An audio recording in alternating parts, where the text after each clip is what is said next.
Full gospel channel ಕುಟುಂಬದ ಎಲ್ಲ ಸದಸ್ಯರನ್ನು ಮತ್ತೊಂದು ಹೊಸ ಸಂಚಿಕೆಗೆ ಸ್ವಾಗತಿಸುತ್ತಾ ದೇವರು ಕೊಟ್ಟಂಥ ಅವಕಾಶಕ್ಕಾಗಿ ಕೃತಜ್ಞತೆಯನ್ನು ಸಲ್ಲಿಸುತ್ತಾ ಇವತ್ತು ಅನೇಕರನ್ನು ಬಲಪಡಿಸಲು ಬಿದ್ದು ಹೋದಂಥ ಕೆಲವು ಕ್ರೈಸ್ತರನ್ನು ಮೇಲೆ ಎಬ್ಬಿಸಲು ಉತ್ತೇಜನಪಡಿಸಲು ಮಾಡುವಂಥ ಚಿಕ್ಕ ಪ್ರಯತ್ನವೇ ಇವತ್ತಿನ ಸಂದೇಶವಾಗಿದೆ. ಇವತ್ತಿನ ಈ ಸಂದೇಶವನ್ನು ಕೆಲವೊಂದು ಬಲಪಡಿಸುವ ಮಾತುಗಳಿಂದ ಪ್ರಾರಂಭಿಸೋಣ. ಕ್ರಿಸ್ತನು ಜೀವಿಸುತ್ತಿರುವುದರಿಂದ ನಾನು ಸಹ ಪ್ರತಿದಿನ ಜೀವಿಸುವೆನು. ನಾನು ಸಹ ಎಲ್ಲವನ್ನ ಎದುರಿಸುವೆನು. ನಾಳೆ ನನಗಾಗಿ ಏನು ಕಾಯುತ್ತಿದೆ ನನಗೆ ಗೊತ್ತಿಲ್ಲ, ಆದರೆ ನನ್ನ ಭವಿಷ್ಯ ಆತನ ಕೈಯಲ್ಲಿದೆ. ಆತನ ಕೈಯಲ್ಲಿ ನನ್ನನ್ನು ಒದಗಿಸಿದ್ದಾನೆ. ಆದ್ದರಿಂದ ನನಗೆ ನಾಳೆಯ ಭಯವಿಲ್ಲ, ನಾಳೆಯ ಚಿಂತೆ ಇಲ್ಲ. ಕ್ರಿಸ್ತನು ನನ್ನ ಪಕ್ಷ ನಿಂತಿರುವಾಗ ನನಗೆ ಸೋಲೇ ಇಲ್ಲ, ಏಕೆಂದರೆ ಜಯ ಕೊಡುವಾತನು ನನ್ನ ಪಕ್ಷ ಇರುವುದರಿಂದ ನಾನು ಪ್ರತಿದಿನವೂ ಜಯಿಸುವೆನು. ಯಾಕೆಂದರೆ ಈ ಯುದ್ಧ ನನ್ನದಲ್ಲ, ಯೆಹೋವನದು. ಈ ಯುದ್ಧ ರಣರಂಗದಲ್ಲಿ ನಾನೊಂದೇ ನಿಂತಿಲ್ಲ, ನಾನೊಂದೇ ಹೋರಾಡುತ್ತಿಲ್ಲ. ನನ್ನ ಜೊತೆ ಯೇಸು ಸಹ ನಿಂತಿದ್ದಾರೆ. ಯೇಸು ಸಹ ನನ್ನ ಜೊತೆ ಹೋರಾಡ್ತಾ ಇದ್ದಾರೆ. ಆದ್ದರಿಂದ ನಾನು ಪ್ರತಿದಿನವೂ ಜಯಶಾಲಿ. ಈ ಸಂದೇಶವನ್ನು ಆಲಿಸುತ್ತಿರುವಂಥ ಸಹೋದರ ಸಹೋದರಿ, ಕ್ರಿಸ್ತನು ನನಗಾಗಿ ಮಾತ್ರ ಜೀವಿಸುತ್ತಿಲ್ಲ, ನಿಮ್ಮೆಲ್ಲರಿಗಾಗಿಯೂ ಜೀವಿಸುತ್ತಿದ್ದಾರೆ.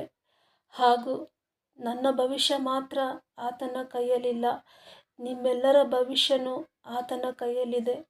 ನನ್ನನ್ನು ಮಾತ್ರ ಆತನ ಕೈಯಲ್ಲಿ ಒದಗಿಸಿಟ್ಟಿಲ್ಲ, ನಿಮ್ಮೆಲ್ಲರನ್ನೂ ಸಹ ಆತನು ತನ್ನ ಕೈಯಲ್ಲಿ ಒದಗಿಸಿಟ್ಟಿದ್ದಾನೆ.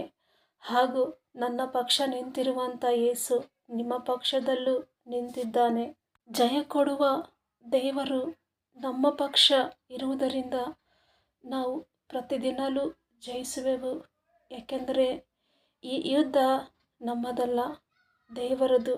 ಈ ಯುದ್ಧ ರಣರಂಗದಲ್ಲಿ ದೇವರು ಸಹ ನಮ್ಮ ಜೊತೆ ನಿಂತಿದ್ದಾರೆ, ನಮಗಾಗಿ ಯುದ್ಧ ಮಾಡ್ತಾ ಇದ್ದಾರೆ. ಆದ್ದರಿಂದ ನಾವು ಸಹ ಪ್ರತಿದಿನ ಜಯಶಾಲಿಗಳೇ ಆಗಿದ್ದೇವೆ. ಆದ್ದರಿಂದ ಭಯಪಡುವ ಅಗತ್ಯವಿಲ್ಲ, ಓಡಿ ಹೋಗುವ ಅಗತ್ಯವಿಲ್ಲ. ಇನ್ನು ಕ್ಲುಪ್ತವಾಗಿ ಹೇಳುವುದಾದರೆ, ನಾವು ಓಡಿ ಹೋಗುವುದಕ್ಕೆ ಕರೆಯಲ್ಪಟ್ಟವರಲ್ಲ, ಓಡಿಸುವುದಕ್ಕೆ ಕರೆಯಲ್ಪಟ್ಟವರಾಗಿದ್ದೇವೆ.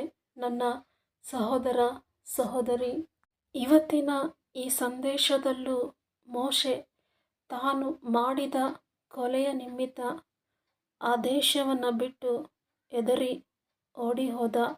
ದೇವರ ಪ್ರಣಾಳಿಕೆಗೆ ದೂರವಾಗಿ ಓಡಿ ಹೋದ. ಆದರೆ ದೇವರು ಮತ್ತೊಮ್ಮೆ ಪ್ರತ್ಯಕ್ಷವಾಗಿ ಮೋಶೆಯನ್ನು ಬಲಪಡಿಸಿ ಯಾರಿಗಾಗಿ ಓಡಿ ಹೋದನೋ ಅವನ ಮುಂದೆಯೇ ನಿಂತು ಯುದ್ಧ ಮಾಡುವಂತೆ ಪ್ರೇರೇಪಿಸಿ ಯುದ್ಧವನ್ನು ಮಾಡಿಸಿ ಮೋಶೆಗೆ ಜಯವನ್ನು ತಂದುಕೊಟ್ಟರು ನಮ್ಮ ದೇವರು.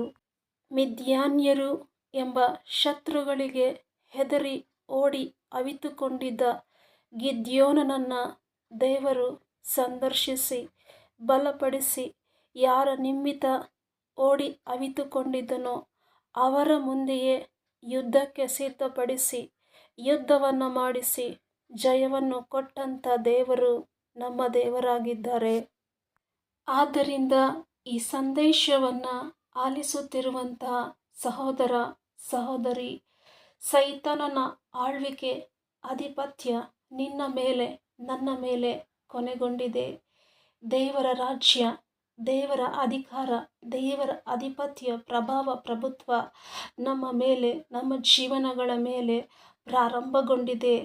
ದೈವ ಜನಾಂಗವೇ, ದೇವರ ಮಕ್ಕಳೇ, ನಮಗೆ ವಿರುದ್ಧವಾಗಿ ಕಲ್ಪಿಸಿದ ಯಾವ ಆಯುಧವೂ ಜಯಿಸುವುದಿಲ್ಲ. ಏಕೆಂದರೆ ಸೈತಾನನಿಗೆ ನಮ್ಮ ಮೇಲೆ ಯಾವ ಅಧಿಕಾರವಿಲ್ಲ. ದೈವ ಜನಾಂಗದ ಪರವಾಗಿ ದೇವರು ಎದ್ದು ನಿಂತಿದ್ದಾರೆ. ದೇವರು ತನ್ನ ಮಕ್ಕಳಿಗಾಗಿ ಯುದ್ಧ ಮಾಡಲು ಪ್ರಾರಂಭಿಸಿದ್ದಾರೆ. ಸೈತಾನನು ದೇವ ಜನಾಂಗವನ್ನು ಬಿಟ್ಟು ಓಡಿ ಹೋಗಿದ್ದಾನೆ. ಆದ್ದರಿಂದ ನಾವು ಇನ್ನೂ ಹೆದರುವಂಥ ಅವಶ್ಯಕತೆ ಇಲ್ಲ. ಯಾಕೆಂದರೆ ನಮ್ಮ ಸ್ಥಾವರಗಳನ್ನು ಸೈತಾನನು ಬಿಟ್ಟು ಓಡಿ ಹೋಗಿದ್ದಾನೆ. ಆದ್ದರಿಂದ ದೈವ ಜನಾಂಗವೇ, ದೇವರ ಮಕ್ಕಳೇ, ಭಯಪಡಬೇಡಿ, ಅಡಗಿಕೊಳ್ಳಬೇಡಿ, ಅಂಜದೆ, ಅಳುಕದೆ, ಕೆಚ್ಚೆದೆಯಿಂದ ಮುಂದೆ ಮುಂದೆ ಮತ್ತೆ ನಮ್ಮ ಹೋರಾಟವನ್ನು ಸಾಗಿಸೋಣ, ಪ್ರಾರಂಭಿಸೋಣ. My Savior lives, because He lives, I can face tomorrow, because He lives, all fear is gone, because I know He holds the future, and life is worth living just because He lives. How sweet to hold a newborn baby and feel the pride and joy He brings. But greater still, the calm assurance this child can face uncertain days because He